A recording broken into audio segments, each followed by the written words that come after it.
So a summary of the Maamar so far. The questions were, you hear me okay, folks? Yeah?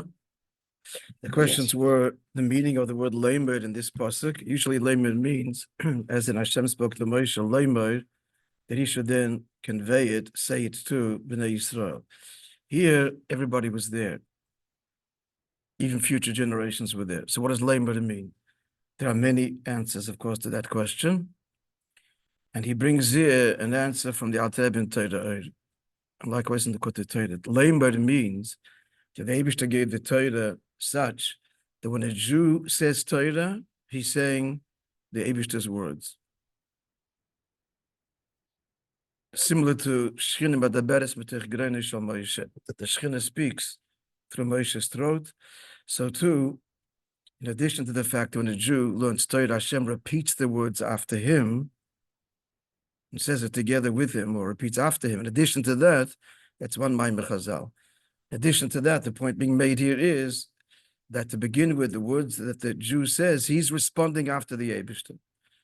So in simple language, Vayedaber Elokim, God speaks, lamer, we repeat it. That's what happens when a Yid learns Torah.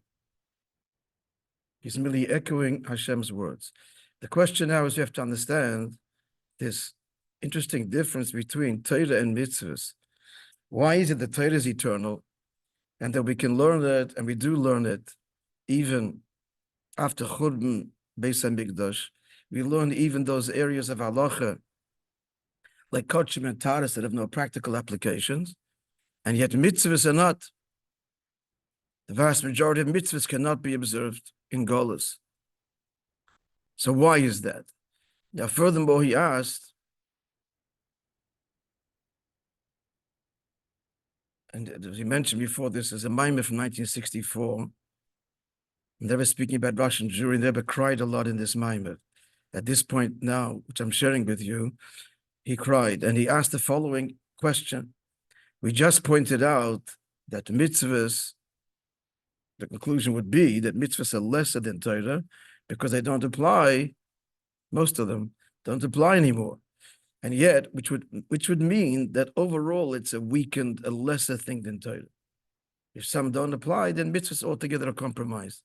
And he recried, and yes, there are many, Eden, and he describes them as the choice, Mavcharim should be Yisrael, or in Tzara and Shivya, or in captivity, and tremendous obstacles and concealments with respect to Torah and mitzvahs, and not allowed to keep mitzvahs because of those who deny the giver of the Torah and the command of mitzvahs, and yet, and moreover, they're in a matzah where oinis achmona patre, that they are forced, and therefore they're exempt from the observance of mitzvahs, and still they're Moishe nefesh.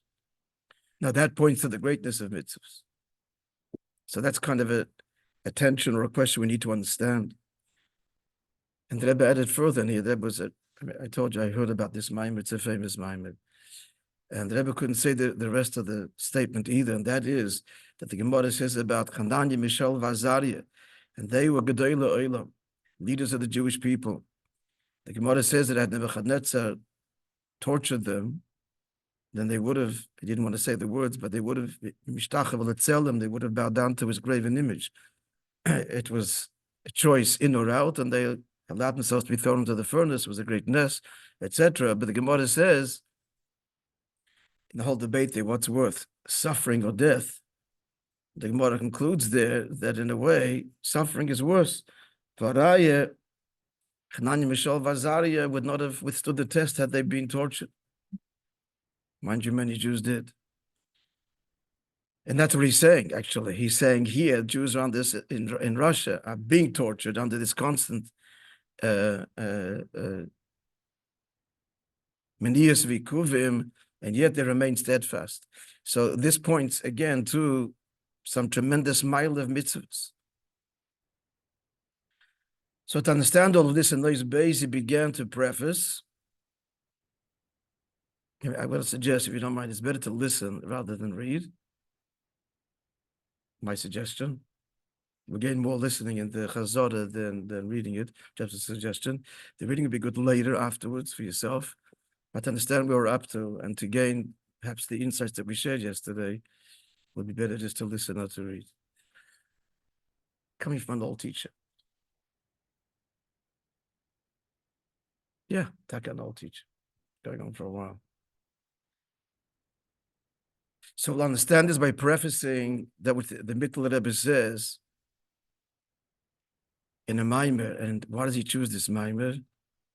Because this was a Maimer that the Mittel Rebbe said to encourage the Cantonisten in connection with the Cantonisten. I don't know if it was said to them, but it was said about them. So he's like invoking Nebishter's Deschus and Nebishter's Rachmanis. So the content of the Maimer there is what was said rather in connection with the Cantonisten, the Russian government's 20-year forced army service from childhood, and with an attempt to convert them to Christianity. And many are tremendous Mesiras Nefesh. I'm sure you know many of the stories. So in that Maimer, in connection with these Cantonisten, he says that, and the Teichen of the Maimer is, God desires his people. God desires Rotzen, those who fear him. Where is his desire manifest in Torah and mitzvahs? Now this Rotzen is higher than Tam V'das, and he explains. There's two kinds of Rotzen. There's a Rotzen which is below Tam V'das. It doesn't mean sub-rational. On the contrary, it means a Rotzen that is born as a result of Seichel.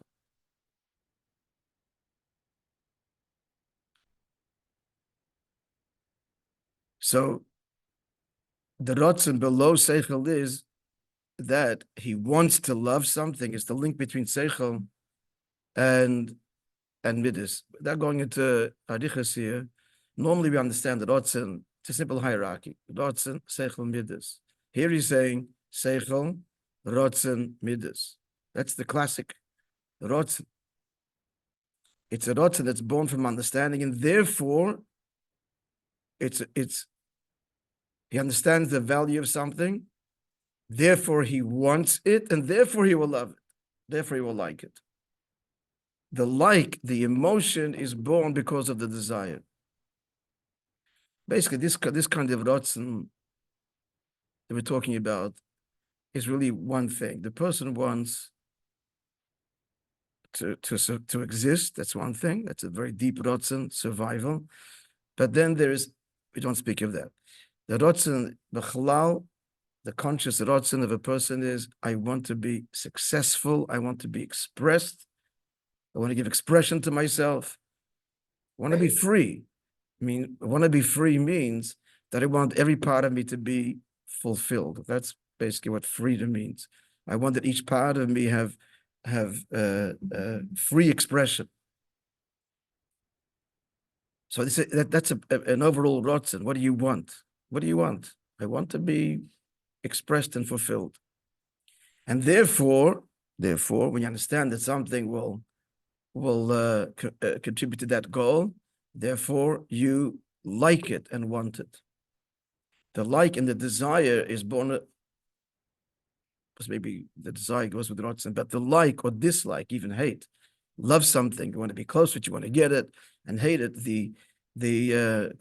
that kind of emotion, like everything the human being does, is all really rooted in Rotzen. I've told you this, I don't know who quoted it, I can find it out in a second probably. Some famous psychologist or maybe philosopher who said that all human activity can be distilled to the following simple equation: the pursuit of pleasure and the distance from pain. That's it. That's the Rotz. I want pleasure. Now, what's pleasure? Each person is based on his unique psyche and body, etc. But he wants pleasure. That's the Rotz. And I don't want pain. So when you understand that something is valuable, so this is something that you want, then the midah kicks in, he loves it or he hates it. Why? It's not going to fulfill his stated rotzen, I want pleasure and not pain. Clear? Kind of answering the question we asked yesterday a little bit. So this is the rotzen he calls l'mata mitam v'das, because it's a rotzen that's really unlocked. Why this thing? Why do you, the specifics of it? Why do you want this? That the intellect has created that pathway, because we understand that it's valuable and will fulfill the overarching rotzen, which is pleasure, not pain. Therefore, this, yes, and therefore, this, I love this, I hate that. Then there's a rotzen, which is higher than tam v'das. Let's see inside. Then there's a rotzen shalamani b'tam v'das. We are, yeah, what? Got 10 lines in the bottom of the paragraph, something like that, or less. 7. Good. Last word on the line, yeah.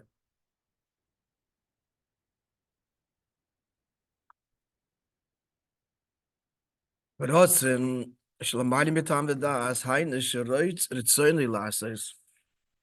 he wants to do something live, or he wants to love, or at least know he's a dove, or hate something, the leitam, without a reason. Now, why in heaven's name does he want it? It comes from a deeper place than reason. Seichel is going to say this is actually injurious to your, desire to be happy, to pleasure and pain. But there is a deeper rotzen. There's a deeper rotzen that can't be justified by Seichel.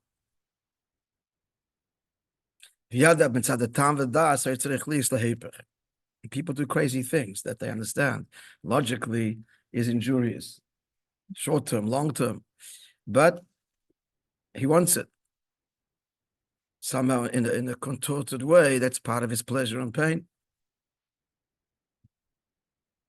I know there are very extreme, terrible examples of that come to mind that people engage in. It's heipach haseichel, but it comes from this nefesh habamis is rotzen that's not so simple in its manifestation. It isn't filtered by what makes sense. So Vayedaber mitzad hatam v'das, that can be nefesh habamis, nefesh elikis also, obviously. So mitzad hatam v'das tzarich liyas leheipach, but he still wants it, but derech akshus. It's a stubbornness. No, this is what I want. So, end of story. So this is a brief description of the way the rotzen works with the person. The mata mitam v'das, the mali mitam v'das. Akshus shaykh rak badam lamata. But this, you're reaching this brick wall where he just wants it. It's stubbornness. That only is true of a person down here, a human being.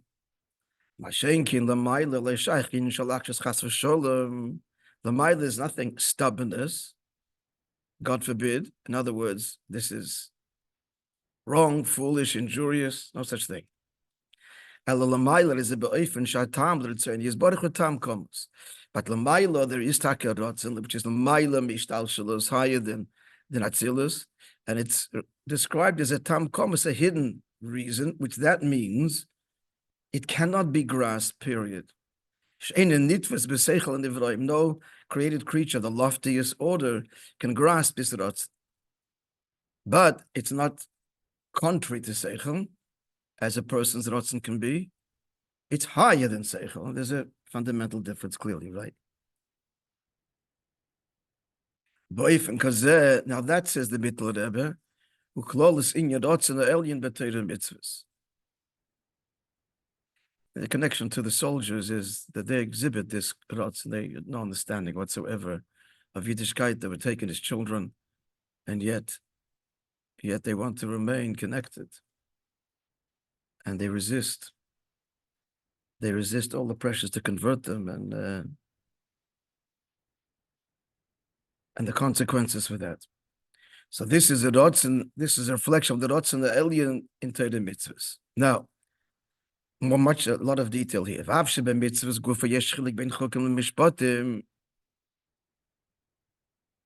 you're saying that mitzvahs are higher than the rotzen is mitzvahs higher than seichel, but there are mitzvahs that are logical.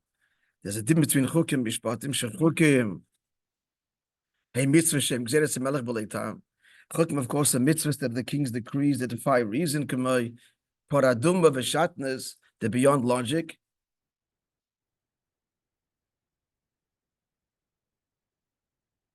But exactly why are they so beyond logic didn't film, but that's not the discussion. What exactly is the beyond logic here? But paradumba, the basic beyond logic is that it renders impure, but it also renders impure simultaneously. The ones that are involved in making it are tummy to a lesser degree than tumas mess. So how is it that that's the illogical? The same thing purifies and contaminates. And shatnez, it's a mitzvah for the kohen. It's wool and linen. The kohen can wear wool and linen, and for a Jew, it's also, it's a highest kedusha. It's also, it's a tension of opposites. There are other elements of it as well. At any rate, K'mayim Barazal, so there are gzeidos, there are chukim. K'mayim Barazal shasot, and Rashi brings of Ummah Sa'olam, Moinyan es Yisrael.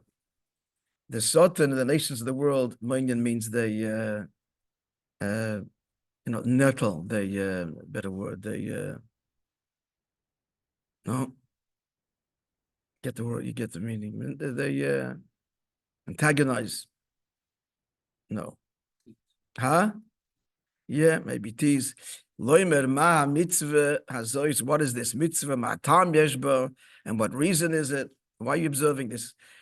And moreover, so they're saying that the whole Yiddishkeit is nonsense. Look at these mitzvahs.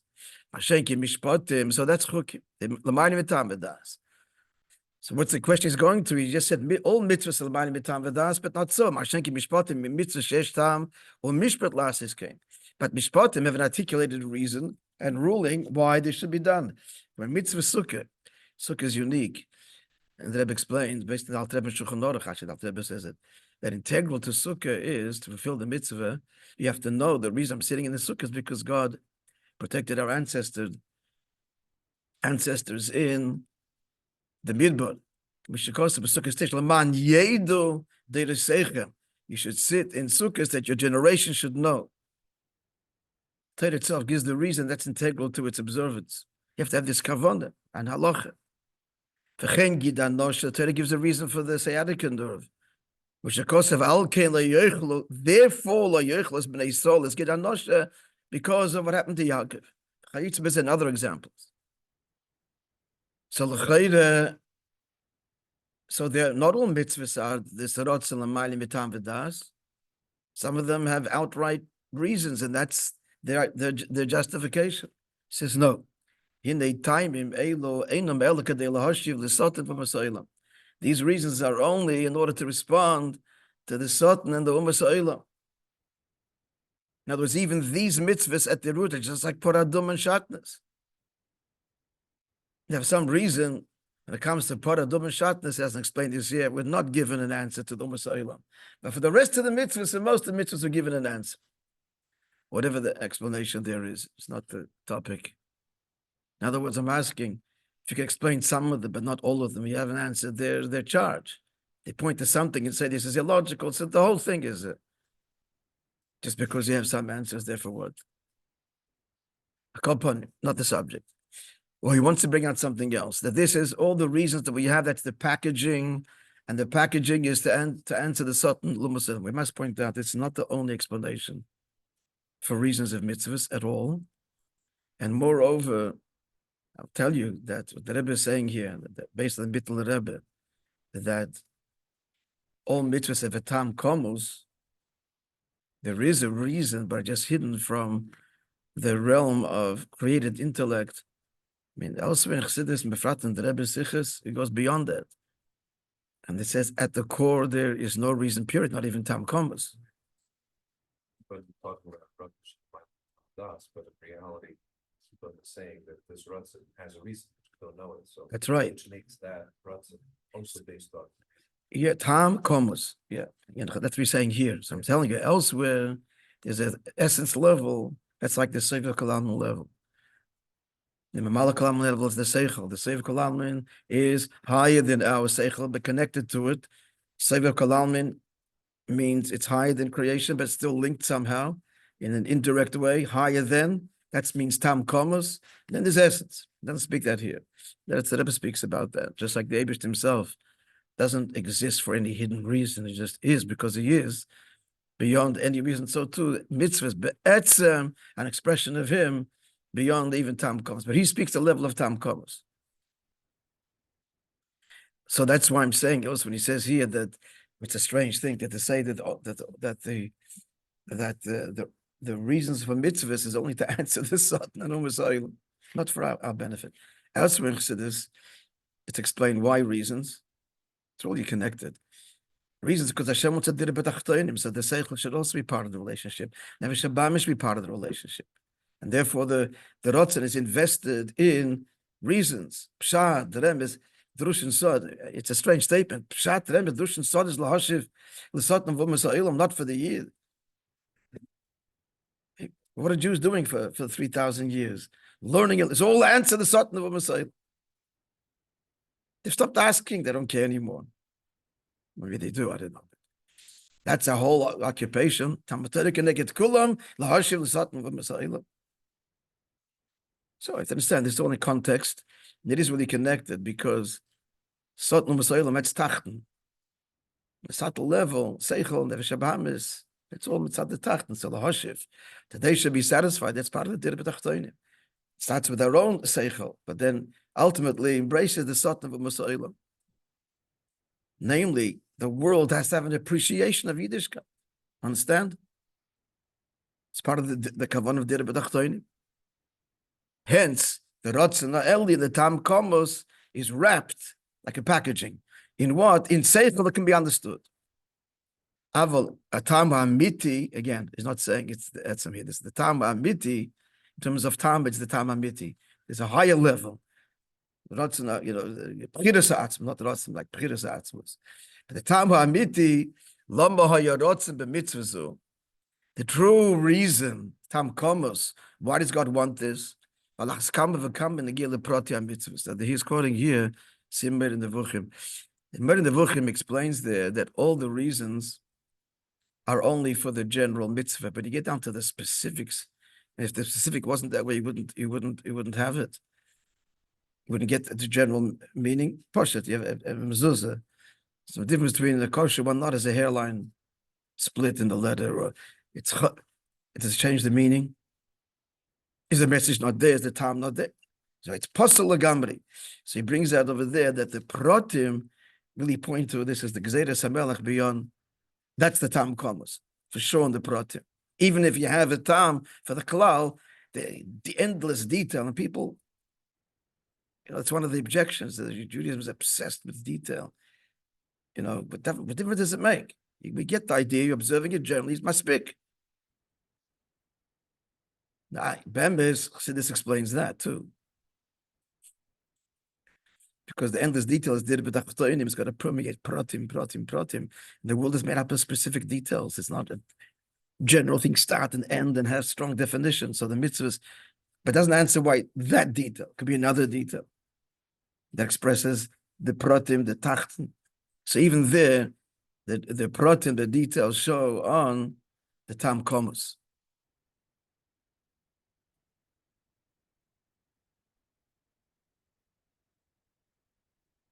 Continuing, so like he says, that's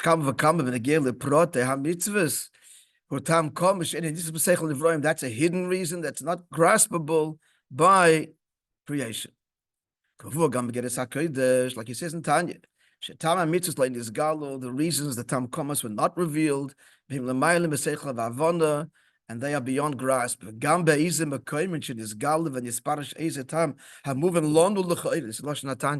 even in those places where there's revealed and articulated some reason that is understood to us, or would appear that it's understood.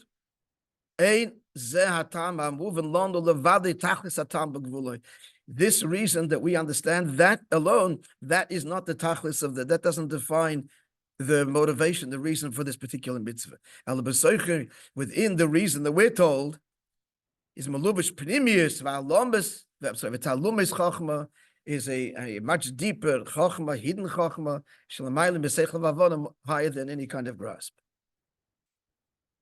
All to say, boifim kozeh mekaimim yisolas ha-mitzvahs, and that's how Yidden do mitzvahs. Hainu sheyodim sheyesh bahem tam komos shalamaylim avenosa v'asagosa. They know that there's a hidden reason higher than their seichel. Or kamoshel chacham godel ma'oid, like a very wise person. Shoim bedvarim amukim, he's saying very deep things. Bish hedjet shediberke klal shemeya, and a simple person is not in his world at all, listens. He can repeat it, got a good memory. But has no idea of the idea, the deep idea conveyed there. Ella But he trusts and believes that there's a deep seichel. Given shenemra de chacham gadol, it's said by a wise person. I'm going to point out again. Chassidus elsewhere explains that it's even deeper than that. It's not that I'll do it because I know there's a good reason. The Eibishter wants a gemara higher than reason. Okay, so this Maimon is speaking in this context and bringing out that element. That is, for us, that is an expression of us.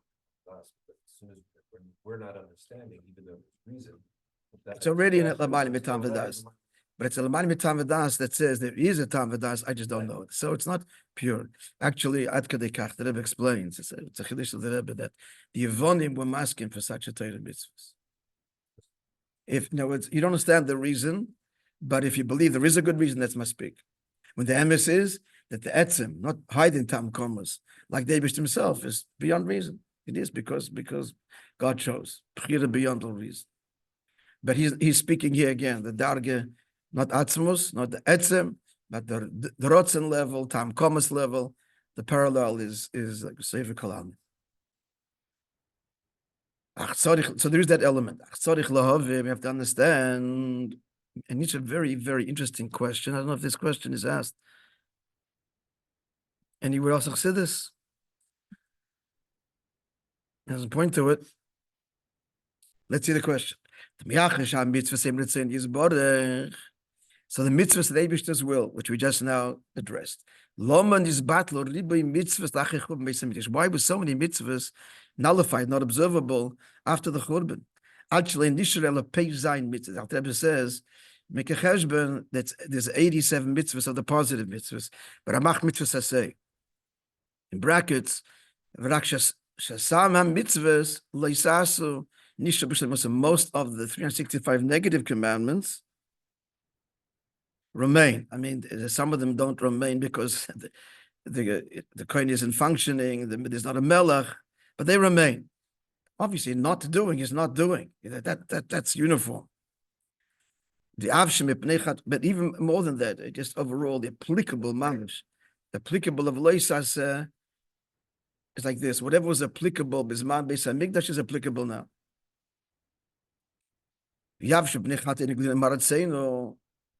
So even though, okay, because of our sins, so we were exiled, so we lost so many mitzvahs.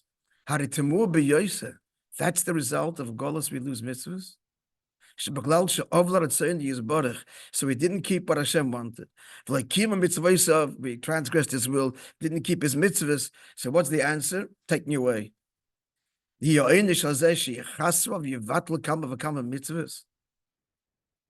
this a punishment? Like, is broigus? So you didn't keep my mitzvahs, so that's it. I'm withdrawing them from you. You didn't keep mitzvahs, you get other punishments, but gufam, physical, financial. Why? They should do tshuva, they should push you to observe them all. You should call them mitzvahs, but the mitzvahs all remain. You transgress them, so now maybe puts us through a process that will inspire us to tshuva to fulfill them. What's the response? You didn't keep them, take them away.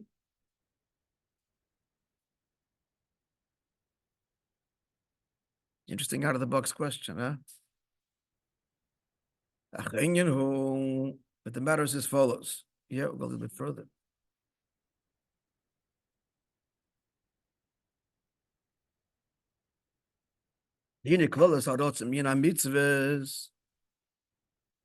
So what's the general rotzen of mitzvahs? What's the agenda? The objective.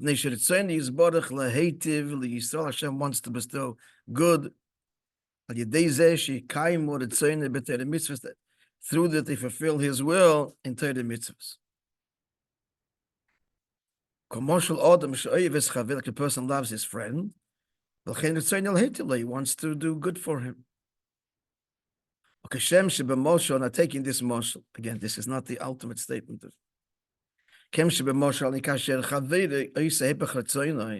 so what happens if my friend betrays the friendship? It does opposite, he hurts me.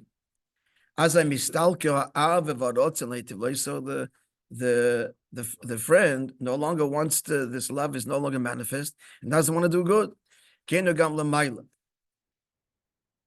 The same is also Lamaila, Shakash Bnei Sol, Ovru al Ritzon Yisborach.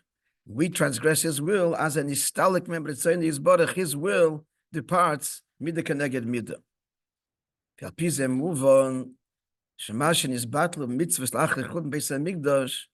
So he's saying it's not a punishment. The fact that these mitzvahs not observed after chut beis hamikdash, it's a consequence. It's a result. It's not like you did this now. That's it. I'm breaking with you and I'm taking this away. You'll suffer. It's simply the result. Measure for measure. We removed, Hashem responds in kind, our will from him. So that caused his will to be departed, externally at least from us. Okay, we'll continue this. Tomorrow we'll do it. Rush it. And we'll begin today's story. Praise Hashem.